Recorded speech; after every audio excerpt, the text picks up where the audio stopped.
When the curtain falls on Rheingold, the first of the four parts of Wagner's Ring Cycle, we see the gods entering Valhalla with great pomp.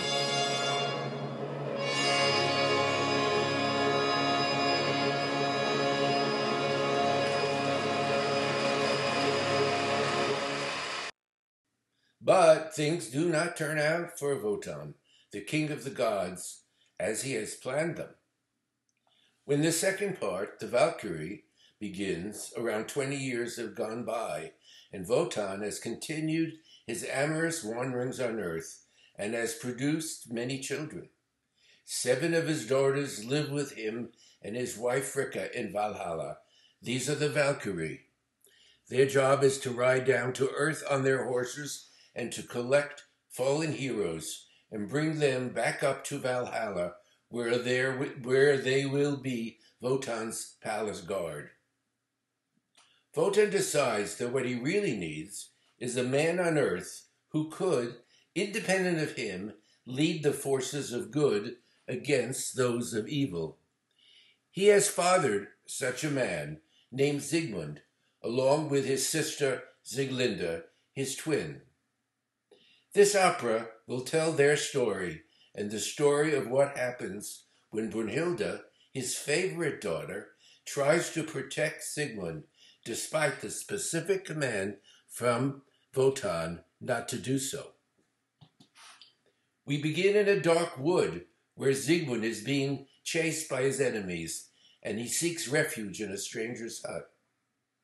He is greeted by Sieglinde, who lives there with her husband Hunding. How unhappy she is because she was forced to marry this awful man. Sigmund and Sieglinde are unaware that they are brother and sister, and they fall in love on first sight with one another.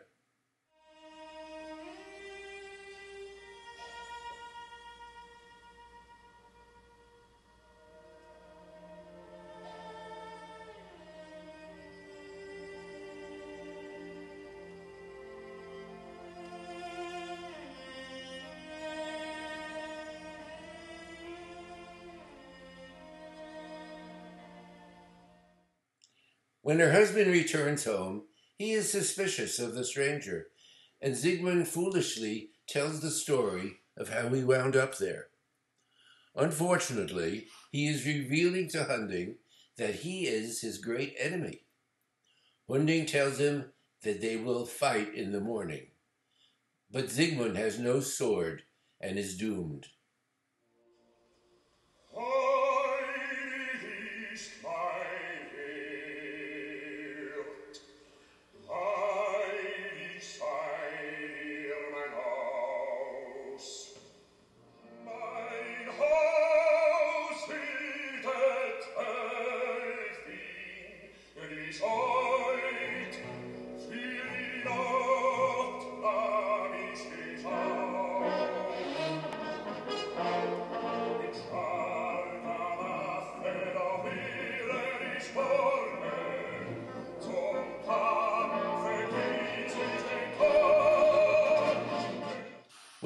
When Hunding goes to sleep, after being drugged by his wife, the couple are free to show their incestuous love for one another. She shows Sigmund the great ash tree growing inside the hut and the sword that has been plunged into it, which no one has been able to remove. She tells him the story of how it got there. Unknown to her is that the stranger who put it there was Wotan, and it is part of his plans to make Sigmund his great hero. Their magnificent love duet ends the first act.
We are now transported up to Valhalla, and Wotan is giving his daughter Brunhilde instructions.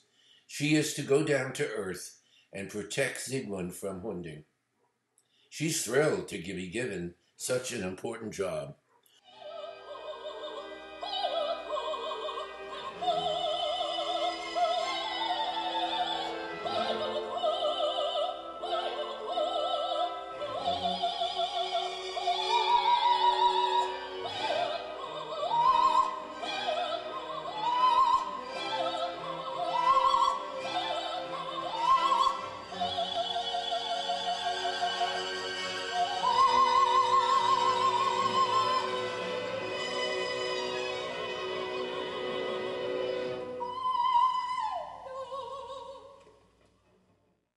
But Fricka, Wotan's wife, arrives in a fury. She is charged with protecting the sanctity of marriage, and for Wotan to further this incestuous relationship is appalling to her. She convinces Wotan to change his mind, and he cancels his directions to Brunhilde. Now, back in the forest, Brunhilde tells Sigmund he will die, but she offers to take him up to Valhalla. He refuses. He won't leave Sieglinde.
The fight begins, and Hunding is about to slay Sigmund. Brunhilde, in a moment of rash disobedience, decides to help Sigmund. Wotan, who is quietly waiting in the shadows, steps out and breaks her sword so that Sigmund is killed by Hunding. Now, Brunhilde has to return to Valhalla and face her father. Up in Valhalla, all the Valkyries return from their daily missions, and the famous Ride of the Valkyries is heard, the most famous of all the tunes in the ring.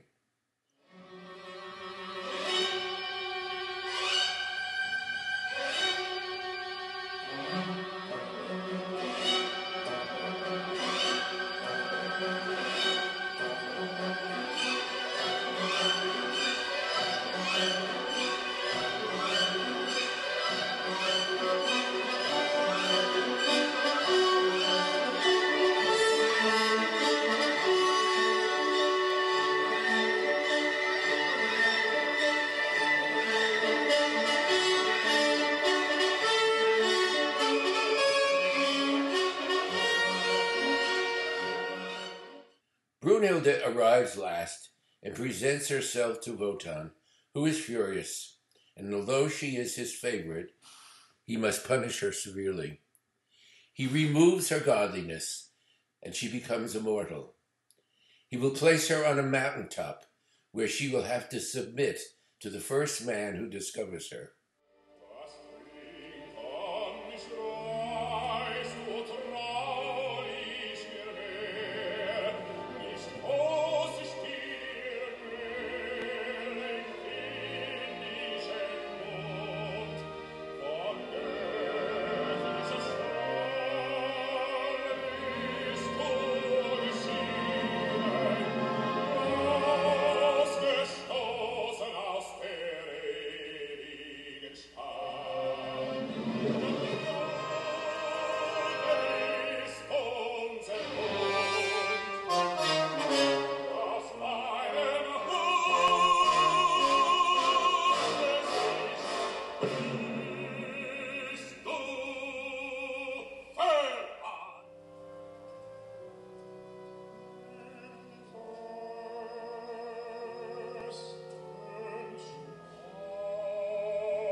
She begs him to soften this punishment by surrounding her with a ring of fire, so that whoever comes to her is at least brave enough to pass through the fire.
This poetic and dramatic scene of father and daughter concludes the opera as the ring of fire bursts forth.